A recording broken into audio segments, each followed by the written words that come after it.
Well, there goes my ride.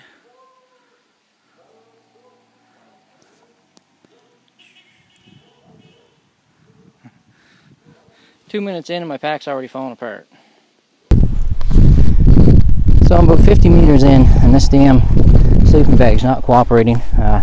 This isn't the pack that I wanted to bring on this. The other one's not here yet, so I gotta try and do something. It's hitting me in the back of the lag and it's bouncing around and it keeps popping out of the strings. So I'm trying to tie it up further. If I get this thing going, I'll get in the woods. This is the second time the damn thing's popped out on me. So. Okay, so I've got some modifications. I moved my thermal seat down where I had the sleeping bag hanging off of. I got my sleeping bag under these little bungees that were on the bag. I don't know if they'll hold. Hopefully it doesn't rip those out. Plus I got it tied on there. See how that goes. It'll certainly be moving around a lot less, so I think it'll be okay.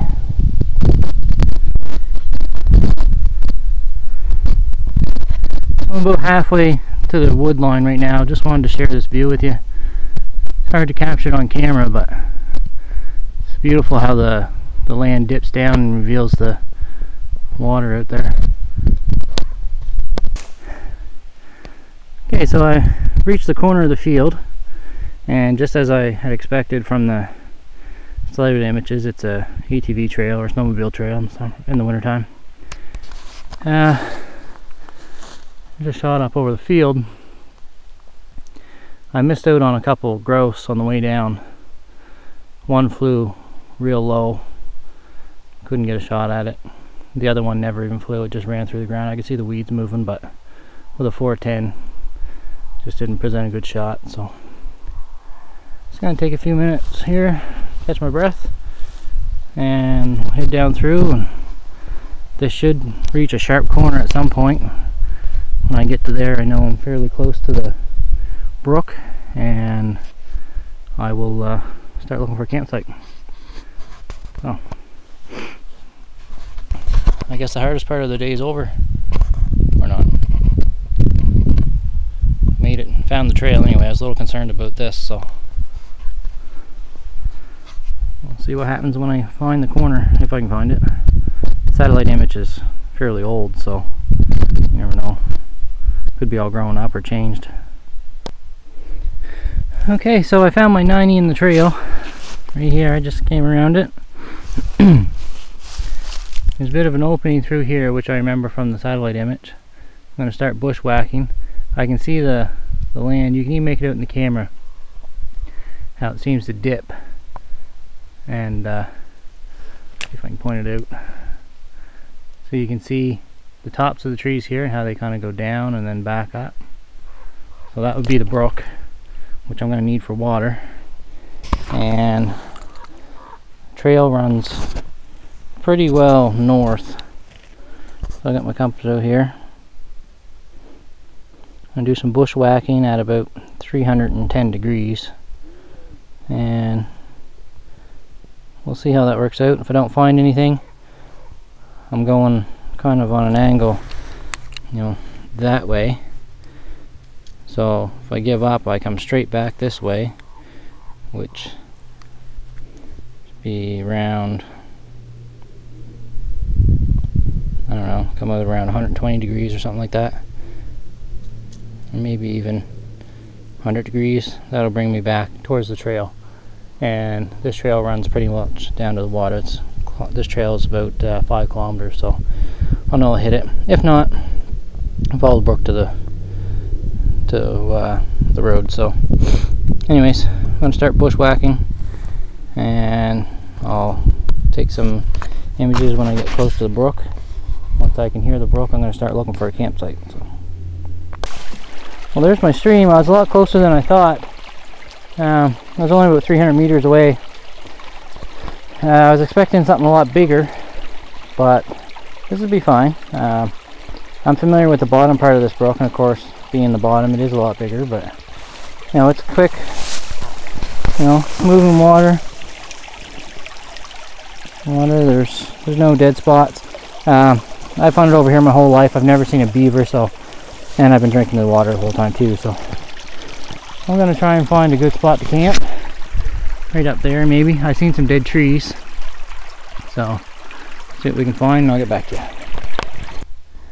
Okay, so I just found a good spot to camp and I just checked my GPS. I'm not using this for travel or anything.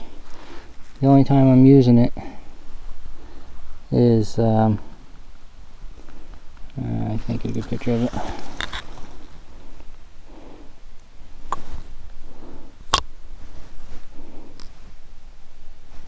Anyway, you can see I'm right on that brook. I'm pretty much where I wanted to be. I'm just going to show you around what I found here. It's an old cutting area. There's a dead tree right there, which is perfect. Lots of firewood. That big ugly tree right there, I'm going to come back to that. But there's an ATV trail that cut through here. It's not really a trail, you can just see where one drove through. It's here.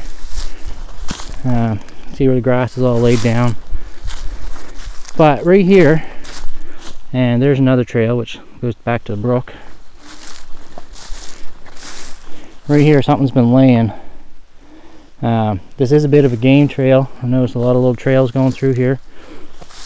So deer, rabbit, porcupine, raccoons, mink, bobcat, pretty well anything. Bears are really rare around here, but I've heard from a couple different people there is one in the area. Now back to this ugly old tree. When you're walking through the woods, it is almost impossible to walk in a straight line. In fact, a right-handed person will almost always veer to the right, and a left-handed person vice versa. The reason for that, if you can imagine, you go up to a tree here, or an area like this, you feel a lot more comfortable putting your right hand in and holding it back, so then you veer this way, opposed to using your left hand and going in. And you do that 100 times, and you just keep working your way over. Next time you work your way over, next time you work your little way over. So I picked the general direction that I wanted to go. I looked for something unique, and I seen this tree, and it's just ironic that that big tree happened to be right next to where I set up to camp. So I'm going to unpack my kit here, and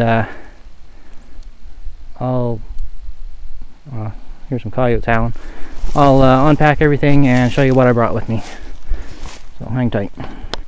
Okay, start again. I just filled a memory card already, so I have to start keeping the video short. So these are the contents of my pack. I'll start with what I'm wearing. T-shirt, long sleeve shirt, just regular pants. For boots, some people go high tech. I like low tech, just a warm boot with a rubber bottom. I don't plan on walking through any big water, so these will be fine for me. They're nice and light. I've got a scabbard for my hatchet, which I had to modify, and one for my knife. This is everything I carried with me. So start at the top. This is just a small white garbage bag. White's not the best color to have in the woods this time of year, especially if you got white-tailed deer around. But got that. Hunter's orange, light hunter's orange jacket, hunter's orange toque, my little pack, sleeping bag complete with liner, wool blanket or fleece blanket. As you can see, I have service. This is actually a yoga mat, but I bought it because it was cheaper than the camping mat. Got a little alcohol stove in the bag it came in. A little mess kit. This is just a clamp for my camera so I can clamp it to a tree or something. And my full memory card. Little kit here. It's got a couple little pouches on it. I like that when I'm going hunting. I keep all my document stuff in there. And carries a water bottle. I got a waterproof poncho, my hatchet, my jackknife right here, my sheath knife, my little candle lantern, pair of gloves, a liter of methyl hydrate for fuel. This is a little fire starter bricks I bought at a dollar store just to try them. Toilet paper, some beef jerky I made last night, some hot chocolate mix. I got a couple lighters and different types of waterproof matches there, and some spare batteries for my flashlight. Compact 410 shotgun. I got 9 shells on it, and over there's a slug box, but it's got birdshot in it. Extra pair of socks, some food, just Mr. Noodles stuff, snack bars, candies. That little Dollarama Band-Aid thing is actually packed full of all kinds of different stuff. I got crazy glue in there. If I cut myself, got to glue me back together. I got Band-Aids. I got a wrap in there. I can barely get the box shut. I got almost 3 liters of water. I got 2 different types of compressed towels, 8 tent pegs, some rope, my phone. This has got a really good GPS app on it, and a really good topographical map. Gloves are just light. 2 compasses, one's also fire starter. Binoculars, more rope, flashlight. 2 battery packs to charge my phone or my camera if need be. Advil, hand sanitizer, which is very flammable. My hunting license. Regular matches, waterproof matches, candles for my little lamp. I believe that's everything. Got my toque and my hat. Yeah. Oh, the tarp itself.